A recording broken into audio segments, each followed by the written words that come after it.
Tiniyak ng Malacanang na handa nitong tulungan na ang higit 200,000 Pilipino sa Taiwan sakaling sumiklab ang tensyon sa pagitan ng isla at China. Yan ang agenda report ni Pierre Pastor. Hindi dapat mabahala ang taong bayan, pati ang mga Pilipinong nasa Taiwan. Ito ang pahayag ng Malacanang matapos utusan ni AFP Chief of Staff Romeo Browner Jr. ang mga tropa na maghanda na sa posibilidad na sakupin ng China ang Taiwan.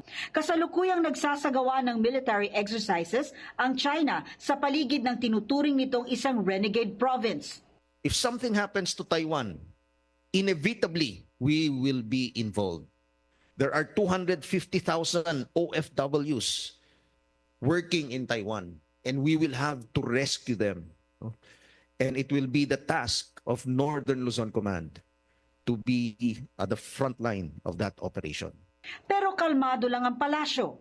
Tama lamang po na magkaroon po siya ng reminder sa buong troops, pati na din po sa taong bayan na we should always be prepared in all contingencies.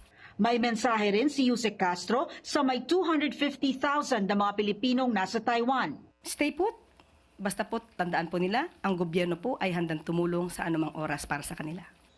Lagi raw isa sa alang-alang ng pamahalaan ang kapakanan ng mga Pinoy sa Taiwan man o sa iba pang panig ng daigdig. Para sa agenda, Pierre Pastor, Billionaire News Channel.